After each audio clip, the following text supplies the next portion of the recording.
Salut tout le monde, Cinéma Radio aime le film Kabollywood. On vous en a parlé de ce film en podcast, également avec des articles sur notre site cinémaradio.net ainsi qu'à la radio sur notre web radio. Voici un extrait bande-annonce du film Kabollywood. Bu salonu sinema tiyatro برای چی بهتر؟ جز از اینکه مشکلات برات بار بیاره. اگه این دفعه سر کلیت باید بچه دیدم مغزایت هم میپرنم.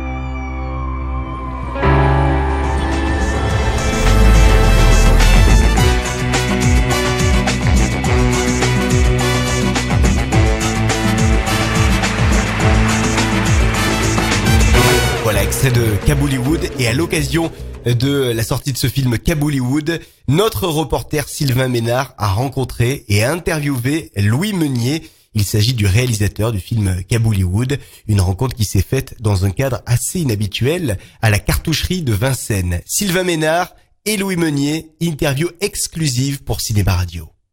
L'idée du film, elle vous est venue comment ? Parce que vous êtes allé là-bas d'abord pour les aider, que vous les avez aimés, ça paraît... En fait, c'est une histoire d'amour. Alors, moi, j'ai débarqué en Afghanistan au début de l'année 2002 avec un contrat de 6 mois et finalement, je suis resté 10 ans. Mais au départ, j'allais surtout découvrir un pays qui avait été fermé trop longtemps. Je voulais voir ces belles montagnes dont j'avais lu tant de choses dans les livres. Et puis finalement, je suis tombé un peu amoureux de ce pays. Et en 2002, il y avait une grande vague d'optimisme, tout le monde pensait à la paix, à la liberté, au développement, à la démocratie. Et tout ça, pendant cette période, il y a une jeunesse qui a exprimé son désir de vivre avec beaucoup de créativité. Il y avait des peintres, des danseurs, des musiciens, etc. Et puis malheureusement, cette parenthèse enchantée s'est refermée avec le retour des talibans, enfin ceux qu'on appelle les talibans. Et donc dans ce film, j'ai voulu témoigner un petit peu de tout ça, et l'idée du film est venue de l'histoire de cette troupe de comédiens qui est partie en France en 2005 et qui devait retourner à Kaboul en 2008 pour vivre de leur métier. Donc à ce moment-là, ils cherchaient un théâtre, un cinéma qui pourrait les héberger. Et puis finalement, c'était un gros projet, il y avait des bailleurs, mais qui se sont rétractés quand la situation s'est détériorée. Et finalement, le projet de cinéma, de centre culturel, n'a jamais vu le jour.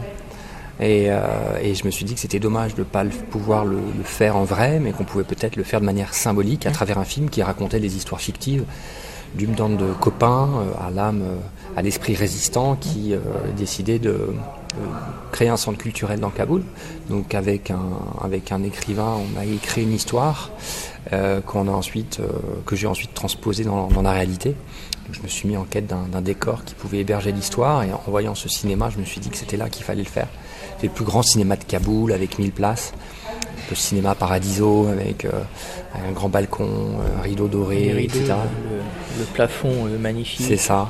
Et un très très bel endroit, puis surtout son projectionniste, qui est le gardien du cinéma, qui était là depuis 40 ans. Donc je me suis dit que c'est là qu'il fallait faire. Et du coup, d'un projet de film, je suis un peu repassé à un projet de centre culturel, parce que je me suis dit que dans le scénario, on allait véritablement rénover cet endroit. Donc ce serait dommage de pas essayer finalement quand même d'en faire un centre culturel. Alors le film a eu lieu, mais le centre culturel malheureusement a pas pu se passer. Donc il a été rénové. Oui, il a été rénové. Après, il existe que de manière fictive. Par quel biais justement, alors que vous étiez en plein tournage ? Mais c'est moi qui ai rénové le cinéma. Enfin, c'était notre décor principal, et on a rénové le cinéma avec... C'est du bénévolat pour faire un lieu de tournage.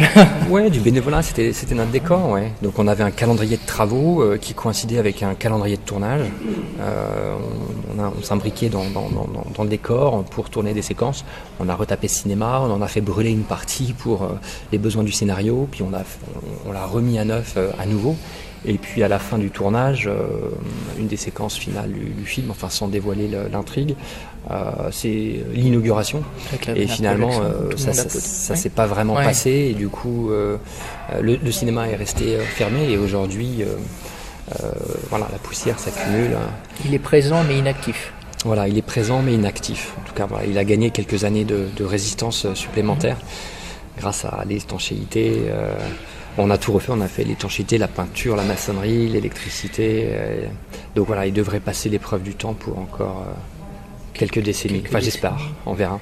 Et le travail de protection de Nasser, justement, ça a été remis ou c'est toujours caché pour éviter Non, alors, de tenter les extrémistes justement, mais donc Nasser, c'est le projectionniste qui qui était l'objet de votre documentaire, C'est qui ça. a été primé. Oui, c'est ça. Donc lui, il a commencé à travailler au cinéma quand il avait une douzaine d'années. Il y a passé plus de 40 ans et il s'est vraiment investi dans le lieu, tant et si bien que quand les talibans sont arrivés, il a enterré les bobines de films, il a caché les projecteurs pour pas qu'ils soient détruits. Il a hébergé aussi des réfugiés dans le cinéma parce qu'ils avaient froid, mais aussi pour protéger le cinéma, pour pas qu'il soit la cible de roquettes, de bombes. Et tout ça, il a tout ce qu'il a préservé en fait en 2000, fin de l'année 2001, début 2002, il a remis tout ça à la surface en disant ça y est, maintenant on peut rouvrir le cinéma. Donc le cinéma à ce moment-là, le propriétaire du cinéma et Nasser ont essayé de le faire vivre, mais ça marchait pas. Puis les extrémistes sont revenus très vite. Donc aujourd'hui, les bobines de films sont stockées, archivées dans le cinéma, elles ne sont pas enterrées. Mais c'est vrai qu'il y a beaucoup d'incertitudes, on ne sait pas de quoi demain sera fait. L'extrait de film qu'on voit à un moment, qui paraît être un film avec la voiture qui roule sans chauffeur. On croirait voir la coccinelle d'ailleurs, mais j'arrive pas. Enfin, si j'arrive à dater plus ou moins, je dirais que c'est les années 50-60 ce film, mais. Non, c'est les années 90, c'est un film indien en fait. Qui est tout avec cette couleur de pellicule qui Ouais. fait. Bon, après, Ah c'est oui, aussi dû il à a la bien. qualité du projecteur qu'on utilise dans le cinéma et l'écran. Oui, qui est peut-être plus très blanc ou C'est qui ça. absorbe C'est peut-être ça. un peu. C'est un film qui s'appelle Shatranj, c'est un film assez mythique. Ah bah pourtant j'ai regardé le générique de fin et j'ai. Alors peut-être pas fait donc c'est. Mais Non, non, il est noté. Il est noté, ouais. oui. Et là, j'ai un trou, je peux pas vous dire le nom du réalisateur, mais. Enfin bon, bref. Et effectivement, c'était un des films cultes du cinéma. Puis il y avait cette voiture, donc c'était un clin d'œil aussi, pour faire un petit peu un jeu de miroir avec la voiture du personnage principal. Oui, oui, tout à fait. Alors justement, donc cinéma indien, Bollywood, Kabollywood, mais j'ai cru comprendre que Kabollywood, ça avait déjà une signification. Kabollywood, c'est l'idée de la. Enfin, Kabollywood. J'ai choisi ce titre pour. De l'expression cinématographique. Oui, bien sûr. Au sens large. Hollywood, Bollywood, Kabollywood, pour témoigner un petit peu de. Enfin, Kabollywood, c'est plus un rêve qu'une réalité. C'est un cinéma qui n'a jamais vraiment existé. Enfin, à titre de comparaison, il y a 120 cinémas en activité à Téhéran aujourd'hui, la capitale iranienne. Il y en a 3 en Afghanistan et qui vivotent avec une séance tous les 3 jours, avec 3 personnes dans la salle. En Afghanistan, dans les années 50-60, le cinéma vraiment florissait. Il y avait la culture était en ébullition, et puis tout ça est retombé avec l'invasion soviétique, la guerre civile qui a suivi, les talibans, etc. Et en fait, Kabollywood, qui commençait à exister, n'a jamais vraiment complètement pris forme. Donc c'est ça que j'ai voulu témoigner dans le titre. Et puis Kabollywood aussi, c'est pour rendre hommage à tous ces jeunes qui se battent au quotidien et qui invente une identité afghane unique, originale, à mi-chemin entre l'Orient et l'Occident, entre Bollywood et le cinéma iranien. Et c'est ça un petit peu qui pourrait définir l'essence de Kabollywood. Alors après, si on veut remonter encore plus loin dans le temps, l'Afghanistan était un carrefour culturel pendant plusieurs millénaires. Et il y avait un quartier à Kaboul, il y a un quartier à Kaboul qui s'appelle Kharabat. Kharabat, littéralement, ça veut dire lieu en ruine. Et certains disent que c'est ce mot-là qui a donné origine au mot cabaret.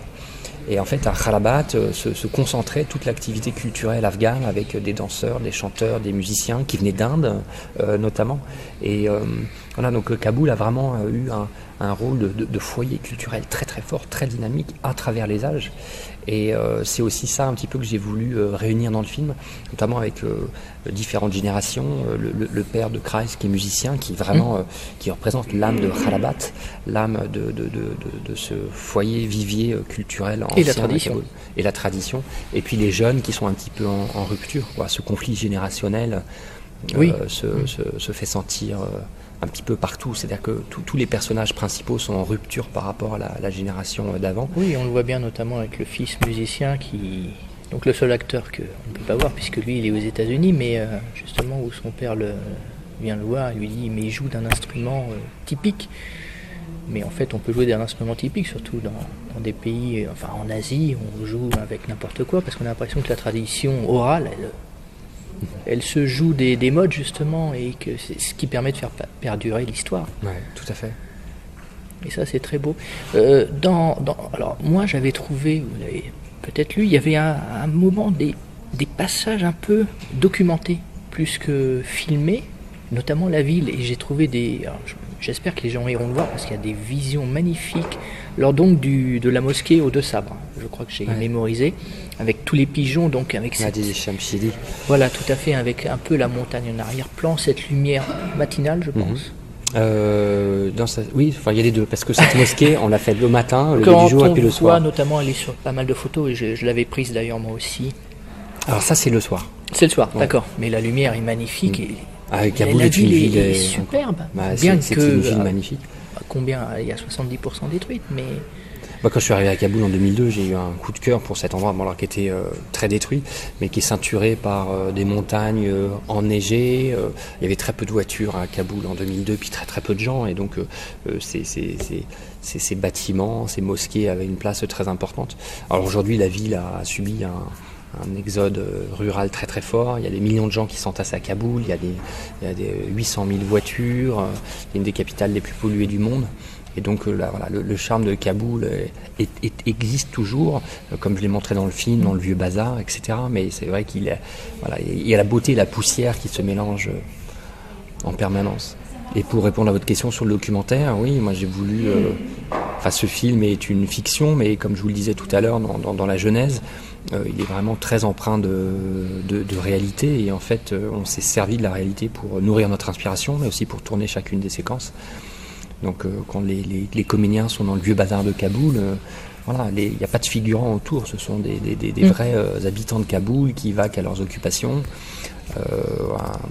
Il y a une scène d'enterrement à la fin, donc j'en dis pas trop non plus, mais c'est une vraie scène d'enterrement, qui était l'enterrement d'une femme qui a été victime d'une horde, d'une foule en colère.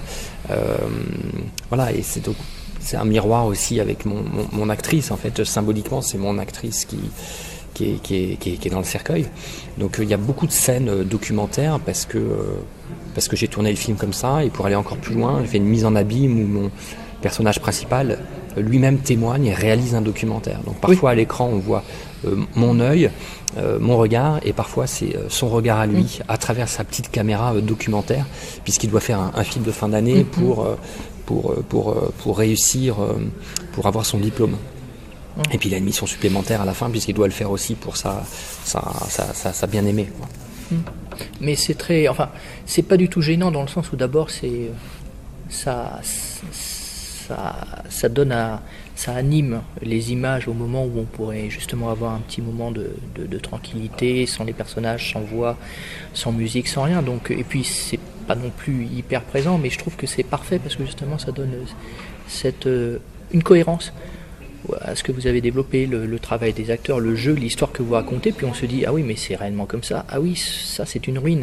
Oui, ils ont même réussi à détruire plus ou moins une mosquée qui est, en plus, pour les talibans, ça vient peut-être des Russes, ceci dit, quoique c'est peut-être les talibans qui ont plus ciblé les mosquées ou les endroits comme ça, parce que c'était pas comme eux le souhaitaient. Donc non, c'est pas du tout gênant, et au contraire, ça vraiment, ça donne une pulsion, je trouve, aux images Tant mieux. Et à la trame, la façon dont vous avez de l'exprimer. Et j'imagine d'ailleurs qu'à ce titre, alors j'ai cru comprendre, c'était sur 2-3 mois. Ouais, presque tout le monde est revenu de France en fait et allé là-bas, et ça leur a donné l'occasion de voir leur famille, si j'ai bien compris. Ouais. Et par contre, ça a été intense. Ça a été intense. On a lu que...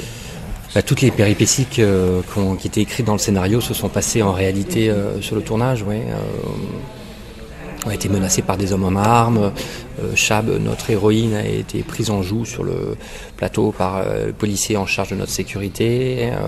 C'est quelqu'un qui sortait de prison parce qu'il avait tué une femme juste avant, donc il avait été emprisonné quelques mois, et là il venait de sortir de prison, il était prêt à recommencer. On s'est fait crier notre maison de balles. Il fallait tous les jours jongler entre les attentats au quotidien, donc il fallait aviser avec ça, et puis constamment improviser, réécrire le scénario, parce qu'il y a un acteur qui était indisponible, qui ne veut pas traverser Kaboul, qui était bloqué, parce qu'on n'avait pas le droit d'aller là, on n'avait pas les autorisations, parce c'est un film qui se passe sur plusieurs saisons. Il y a l'hiver, l'automne, enfin il y a les 4 saisons et voilà. Et nous on a tourné ramassé sur 3 mois. Oui. À une période où il fallait refaire les travaux. On a fait les travaux dans le cinéma en 3 mois. Donc il fallait que tout coïncide. Et c'était un grand challenge de réussir à mettre toutes les séquences. Enfin, déjà de revenir vivant, de revenir avec le film. Et donc voilà, c'est un grand soulagement aujourd'hui de le voir arriver sur les écrans. Et... C'est impressionnant ce que vous dites, parce que quand même ça reste un film. Et c'est personnellement un très beau film, très humain. Mais en fait, vous en parlez comme si c'était un documentaire, comme des fois on voit après les grands reporters qui arrivent et qui disent oui, alors je suis allé là-bas, c'était la guerre. Mais c'est pas non plus votre métier tout ça, et c'est troublant parce qu'on se dit que vous avez fait un film qui est censé divertir et qui divertit, mais en même temps fait réfléchir. On peut pas demander mieux, mais vous dites en plus que oui, vous avez quand même essayé de rentrer vivant. Ça fait peur. Ouais, de votre part, parce que vous êtes d'une force de conviction, et aussi de tous vos acteurs. J'ai réussi à les convaincre de me suivre dans cette aventure un peu hasardeuse. Ouais. C'était compliqué. L'Afghanistan allait déjà très très mal, et j'ai dit que c'était le dernier moment où on pouvait tourner ce genre de film. D'ailleurs, tous les films étaient en Afghanistan. Attention, il y a des jeunes réalisateurs afghans qui se battent au quotidien, qui tournent leurs films, mais ce qu'on appelle les grandes productions sont tournées à l'international. Enfin, dès qu'il y a des acteurs, c'est tourné ailleurs, c'est délocalisé, parce que c'est trop dangereux de tourner en Afghanistan. Et bon voilà, on savait que c'était dangereux, et je crois que tout le monde a adhéré à l'aventure, au projet de centre culturel. C'est ça qui... On n'allait pas juste faire un film, on allait accomplir un acte de résistance, on allait retaper ce cinéma, et on a vécu une aventure très très prenante, incroyable. Alors on a très peu dormi, on a eu beaucoup de stress et de tension, mais énormément d'excitation, de joie, on est passé par toutes les phases, beaucoup de hauts, beaucoup de bas, les montagnes russes pendant 3 mois, et je crois pas m'avancer en disant que ça nous a tous transformés, quoi, cette aventure. Tous les gens qui étaient sur le plateau, les comédiens, c'était une expérience très très forte. Vous avez parlé de tournage ramassé, parce qu'en fait j'ai eu la sensation, et en regardant encore des images, de cette ellipse temporelle qui fait qu'à un moment on a de la neige, à un autre moment on se dit tiens, le ciel est particulier, c'est pas un ciel d'été ça, et en fait, parce que oui, vous avez tourné vraiment sur 2-3 mois, vous pouvez pas faire les 4 saisons, donc automatiquement ça veut dire que vous avez ramassé le tournage, mais c'est pas choquant, sauf qu'à certains moments on a l'impression que ce serait l'automne, et puis le lendemain matin les gamins vont chercher les bouteilles, les cadavres de bouteilles plastiques dans la neige. Et alors effectivement, je crois que le climat est quand même assez extrême là-bas. Ouais, c'est très continental. Ouais. Il fait très froid l'hiver et très chaud l'été. Oui, puis il y a les montagnes derrière. Donc en plus, c'est une cuvette qui on est à 1800 mètres d'altitude. La pollution. On est en hauteur, oui. Non, mais après on a choisi l'hiver aussi parce que c'était l'hiver et le début du printemps, parce que c'était la période où on pouvait qui rassemblait un peu toutes ces saisons, tous ces ciels, toutes ces ambiances, etc. Avec quand même la poussière qui est présente tout le temps. Oui. Comment avez-vous travaillé le scénario alors, puisque vous disiez que s'il y avait des indisponibilités, des problèmes, en fonction aussi de la sécurité, j'imagine, il y a eu de l'improvisation, des choses comme ça. Par exemple, vous parliez, pas du souk, mais du marché. Du bazar, oui. Du bazar, pardon. Donc là, par contre, ils étaient un peu en roue libre. Non, comment dire, que moi je savais je connaissais la trame de mon histoire, je savais où je voulais aller. Après, effectivement, il a fallu réécrire en permanence parce qu'on a des impératifs, des challenges, des impossibilités qu'il a fallu dépasser, contourner ou dépasser. Donc oui, j'ai réécrit le scénario en permanence. Et puis après, pour ce qui est de l'utilisation des décors naturels, c'était prévu dès le départ. C'était que moi, j'ai pas les moyens d'Hollywood où je peux mettre 200 figurants dans le cadre. Donc on avait beaucoup de... Alors, avec ce film, on voulait aussi montrer un visage de l'Afghanistan réaliste, un visage du vieux bazar, des quartiers un peu secrets de Kaboul. Donc on mettait les comédiens au milieu et puis on tournait, ce qui a nécessité beaucoup de prises parce que effectivement tous ces badauds, tous ces passants sont intrigués, regardent la caméra, etc. Et donc on doit multiplier les séquences, les prises de vue pour finalement en avoir quelques-unes qui sont bien. Et puis parfois on a des petites perles, des petites pépites avec des choses qui sont pas préparées, qui se passent devant l'écran avec des gens du cru, entre guillemets, des gens qui vaquent à leurs occupations et dont l'action colle très bien avec la déambulation des personnages, avec leur dialogue. Donc voilà, le film c'est vraiment inscrit dans la spontanéité, et puis après dans la manière dont j'ai travaillé, c'est c'est-à-dire que les comédiens n'étaient pas forcément toujours au courant de la séquence qu'ils allaient tourner, et je les mettais en situation, ils disaient bon ben voilà, tu vas faire ça, tu vas ouvrir, Oui. Et donc il y avait beaucoup d'improvisation où les comédiens avaient chacun un objectif, c'est-à-dire prendre le petit déjeuner, se disputer et puis partir en claquant la porte, quoi. Alors, et entre les deux, voilà, c'est un peu libre d'interprétation. Est-ce que c'est ce qui s'est passé justement avec Farid et l'arrestation du terroriste? Le fait que personne n'a été prévenu et que ça a presque failli... Oui, alors effectivement, bon là c'est très compliqué parce qu'il y a eu plusieurs, on a tourné plusieurs fois cette inauguration. La première fois ça n'a pas marché parce que les invités n'ont pas pu venir pour des raisons de sécurité. Donc la salle était presque vide, et quand on l'a faite la deuxième fois, on a organisé un spectacle pour l'école de cirque de nos jeunes comédiens qui jouent les rôles des orphelins, et voilà, et on s'est servi de cet événement pour tourner les séquences d'inauguration. Et effectivement, l'arrestation du terroriste, personne n'était au courant. Donc il y a eu un vent de panique, avec des gens qui se sont mis à crier en partant dans tous les sens. À partir du moment où les policiers se sont rués sur le terroriste pour l'arrêter, l'empêcher de faire détonner sa bombe. Eux, ce n'étaient pas des acteurs, donc. Voilà, eux, c'était pas des acteurs, et ça a créé un vent de panique qui donne beaucoup de réalité au film. Pareil pour l'incendie, c'est-à-dire que c'était un vrai incendie, quoi. C'était pas maîtrisé là. Bah non, c'est pas maîtrisé du tout. Faut voir le documentaire. C'est que non, il y a beaucoup de choses comme ça qui se sont passées en vrai, et donc sur lesquelles on s'est agrippé pour tourner les séquences, quoi, et parfois à nos propres périls, dépens. Oui, clairement. Et donc pour l'incendie, en fait, moi j'ai fait venir une petite machine à fumer de France qui crachait un tout petit jet de fumée, hein. On voulait mettre la caméra derrière pour symboliser l'incendie. Et on s'est dit que ce serait plus prudent de faire venir les pompiers quand même au cas où. Et effectivement, les pompiers sont venus. Le chef des pompiers de Kaboul, mais qui s'est révélé il a mis beaucoup d'ardeur dans sa mission, et qui nous a déclenché un vrai feu, et qui a dérapé, quoi, parce que il y a eu beaucoup de fumées toxiques qui se sont dégagées, et il y a eu des blessés, des personnes envoyées à l'hôpital, et puis là, l'incendie a pris beaucoup d'ampleur dans le cinéma, et c'était c'était beaucoup d'émotions. On s'est recompté plusieurs fois pour être sûr qu'il n'y avait personne dedans. C'était beaucoup d'adrénaline. J'allais vous demander comment s'était déroulé le tournage. Donc là, c'est fait. Les équipes sur place, vous aviez une équipe avec laquelle vous êtes venu, donc. Je suis venu avec quelques oustas, des oustas, on dirait en afghan, le chef op, le chef machiniste, etc. Je suis venu avec 3 personnes de France, 3 personnes techniques, et puis ensuite l'idée c'était de faire un film afghan avec des équipes locales. Là-bas, des équipes. Donc on a formé, en tout cas le film a servi d'expérience à beaucoup de jeunes réalisateurs, producteurs, preneurs de son, cadreurs afghans. Et par rapport aux officiels ?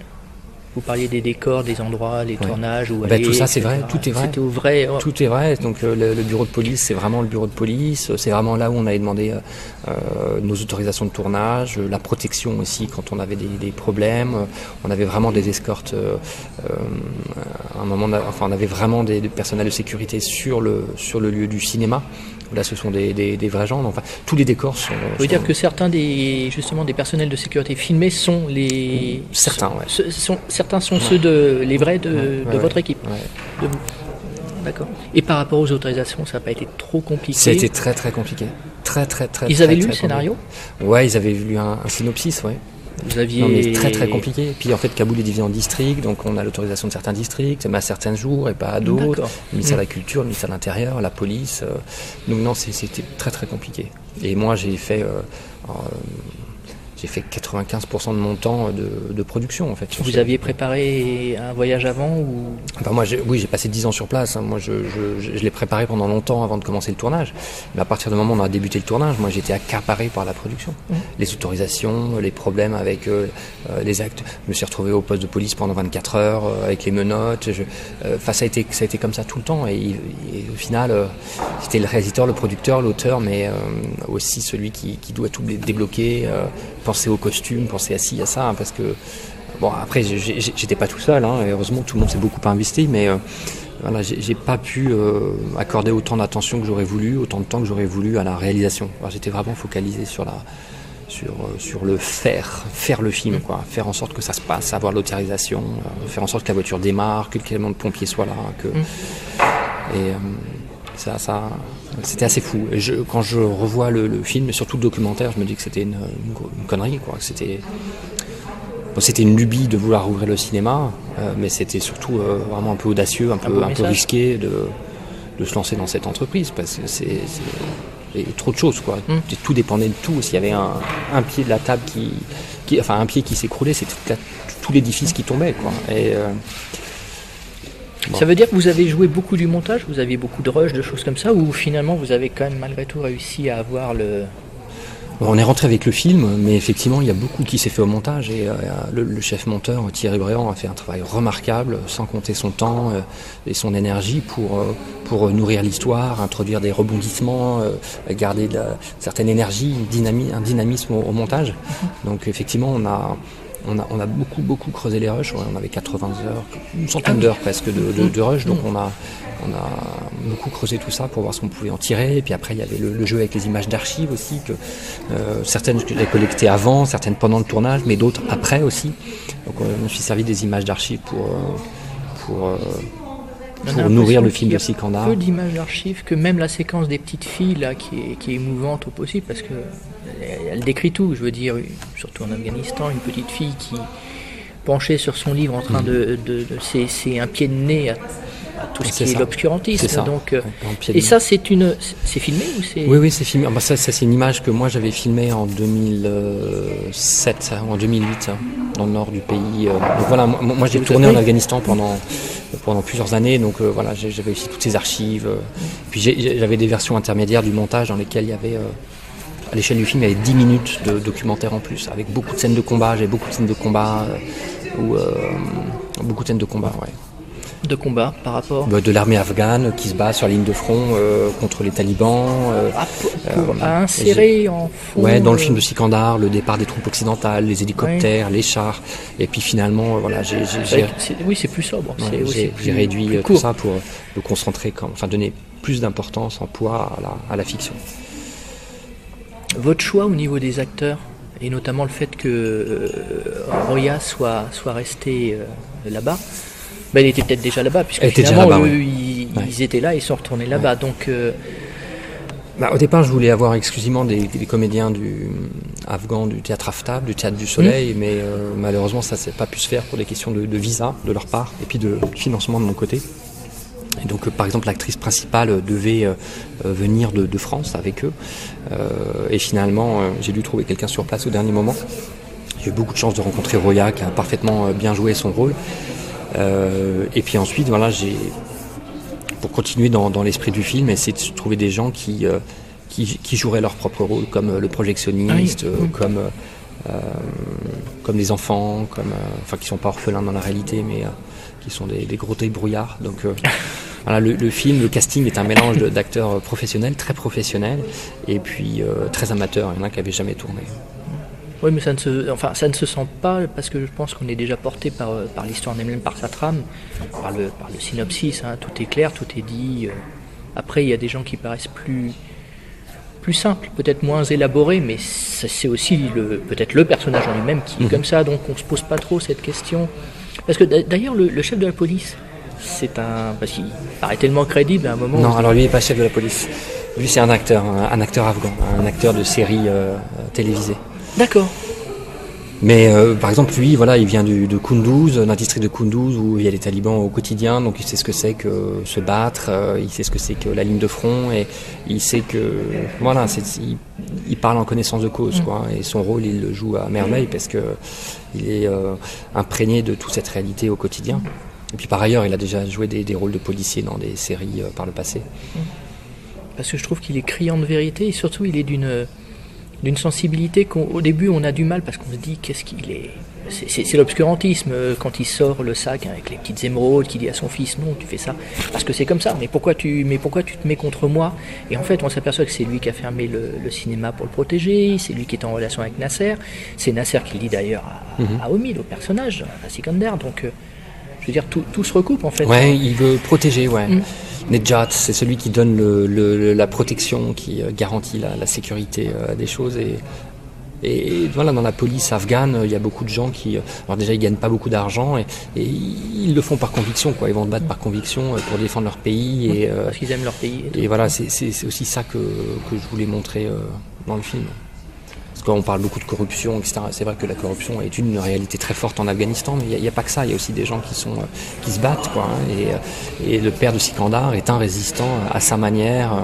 Il n'a pas pris les mêmes armes que son fils, qui utilise la culture, mais voilà, il est très investi pour défendre son pays. Qu'est-ce que vous retenez comme morale de cette le plus beau souvenir? Et puis si, comme morale, parce que vous avez fait un acte qui est quand même tourner un film, c'est pas aussi évident. Vous auriez pu faire un documentaire, vous en avez déjà fait sur un sujet précis. Donc là, qu'est-ce que vous en retenez maintenant qu'il va sortir?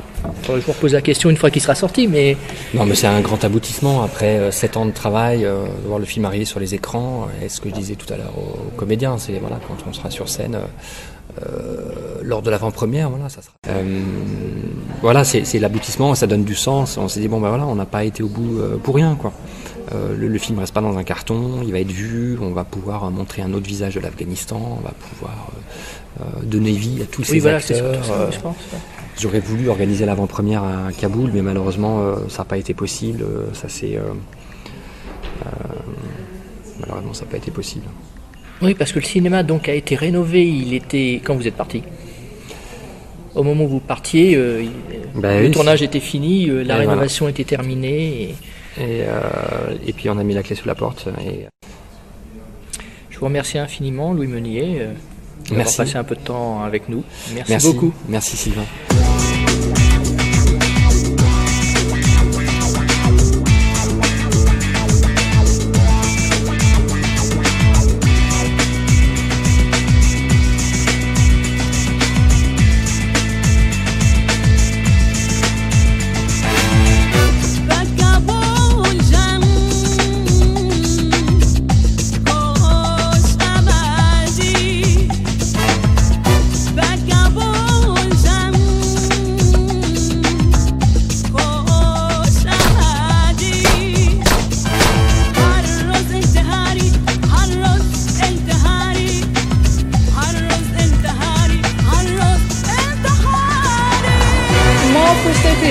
زیاد گشتیم میخواستیم که اگر پیدا کنیم اونجا کنسرت بتونیم موسیقی باشن مردم باز جمع شون.